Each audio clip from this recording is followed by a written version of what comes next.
ఇవాళ తెలంగాణలో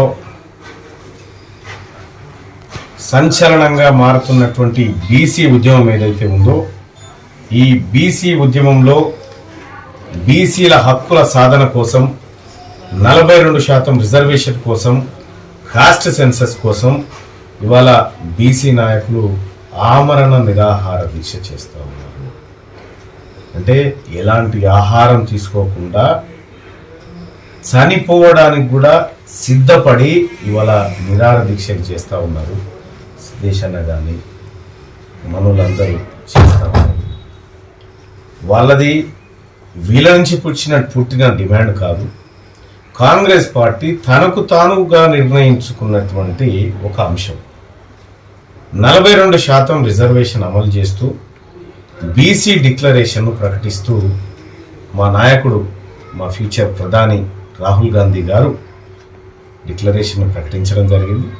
ఆ డిక్లరేషన్ అమలు కోసం ఇవాళ శీఘ్రంగా అమలును పూర్తి చేసి బీసీల వాటా బీసీలకు దక్కే విధంగా త్వరగా ప్రభుత్వం చర్యలు తీసుకోవాలని ఆమరణ నిరాహార దీక్ష చేస్తూ ఉన్నారు సంజీవ్ గారు వీళ్ళంతా. కానీ అయితే నేను ప్రభుత్వాన్ని రిక్వెస్ట్ చేస్తూ ఉన్నా, ఇది మనం చెప్పిన మాటే, మనం ఇచ్చిన మాటే.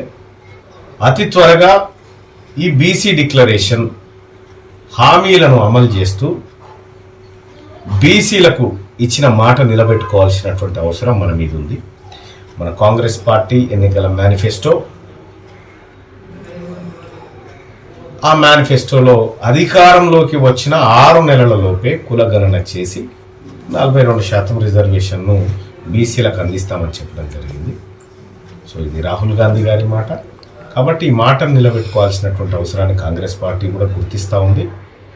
అలాగే నేను ఇతర పార్టీల నాయకులకు కూడా చెప్తా ఉన్నా, ఇటు బీఆర్ఎస్ పార్టీ, అటు Bharatiya Janata party, including left parties, ఈ 42% అంశం పైన, కాస్ట్ సెన్సస్ పైన మీ ఒపీనియన్ ఏంది చెప్పండి. మీరు మాకేంది అని తప్పించుకుంటారా? బీసీల ఓట్లు వద్దని ప్రకటిస్తారా? మాకు బీసీలు ఓట్లు లేకున్నా పర్వాలేదని మీరు చెప్పగలిగితే, మీ పార్టీలు కనుక చెప్పగలిగితే మిమ్మల్ని అడగమయ్యా. ఇవాళ కాంగ్రెస్ పార్టీ క్లియర్గా 42% ఇంప్లిమెంట్ చేయడానికి సిద్ధపడతా ఉంది, క్యాస్ట్ సెన్సస్ చేయడానికి సిద్ధపడతా ఉంది. రాజకీయ పార్టీలుగా బీఆర్ఎస్ పార్టీ, ముఖ్యంగా కల్వకుంట్ల చంద్రశేఖరరావు గారు, అలాగే కిషన్ రెడ్డి గారు, మీరు ఈ అంశం పైన మీ పార్టీ అభిప్రాయాన్ని తెలియజేయండి. ఇది తెలియజేయకుండా ఈ రాష్ట్రంలో ఇంకా ఏ అంశం గురించి మాట్లాడినా దానికి అర్థం లేదు. కాబట్టి 42% reservation for BCs and cost census, దీన్ని ఇంప్లిమెంట్ చేయడం కోసం మాలాంటి రాజకీయ నాయకుల పైన బీసీ నాయకత్వం అంతా ఒత్తిడి చేస్తూ ఉంది. అల్టిమేట్గా వారి ప్రయోజనాలు కాపాడాల్సిన బాధ్యత మా పైన ఉంది. కాబట్టి మిగతా రాజకీయ నాయకులు కూడా ఈ అంశం పట్ల 24 గంటల్లోగా మీ అభిప్రాయాన్ని తెలియజేయండి. మేము దాట వేసుకుంటూ పోతాం, మేము తప్పించుకుంటూ పోతాం, మేము బీసీలను ఇట్లనే విస్మరిస్తాం, మేము బీసీలను ఓటు బ్యాంక్గానే చూస్తాం అని మీరు భావిస్తే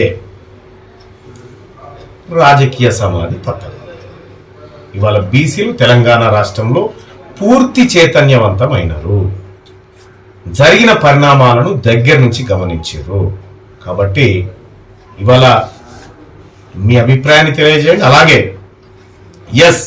బీసీలకు తరతరాలుగా అన్యాయం జరుగుతుందని భావించినటువంటి ప్రజాస్వామిక వాదులైనటువంటి కొంతమంది రెడ్డిలు కానీ, వెలమలు కానీ, ఇంకా ఎవరైనా బీసీలకు అన్యాయం జరిగిందని గొంతెత్తేటువంటి వాళ్ళను మేము కడుపులో పెట్టుకుంటాము.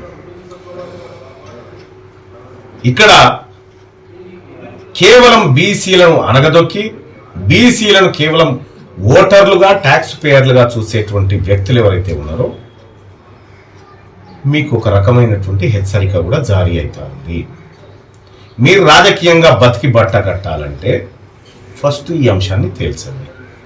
మీరు అటుంటారా ఇటుంటారా క్లియర్ చేసుకోండి. మీరు లేదు మేము బీసీలకు వ్యతిరేకమని అటుంటే ఉండండి, ఇబ్బంది లేదు. ఇటు వస్తారా బీసీలకు మేము వాటా ఇవ్వాల్సిందే డిమాండ్ చేస్తున్నామని రండి, కరెక్ట్గా అప్పుడు గీత గీయబడుతుంది, ఎవరితో యుద్ధం చేయాలనో తెలుసుకోగలుగుతారు. కాబట్టి బీసీలకు ఎట్టి పరిస్థితిలో 42% రిజర్వేషన్ రావాల్సిందే. ఈ నిరాహార దీక్ష ఏదైతే ఉందో ఈ నిరాహార దీక్షకు ఒక బీసీ బిడ్డగా మద్దతు ప్రకటిస్తూనే వీరి ఆరోగ్యాలు కాపాడుకునేటువంటి బాధ్యత కూడా మా మీద ఉందని తెలియజేస్తా ఉన్నాను. ఆ రకంగా ప్రభుత్వం పైన ఒత్తిడి తేవడానికి మేము సిద్ధంగా ఉన్నాం. ఎవరైతే బీసీ ఎమ్మెల్యేలు, చాలామంది బీసీ ఎమ్మెల్యేలు ఉన్నారో మీరు కూడా ఈ దీక్షా శిబిరాన్ని సందర్శించి, ఎమ్మెల్యేలు ఎమ్మెల్సీలు ఎవరు సందర్శించి వాళ్ళ భరోసాను ఇవ్వాల్సిన బాధ్యత మనకి.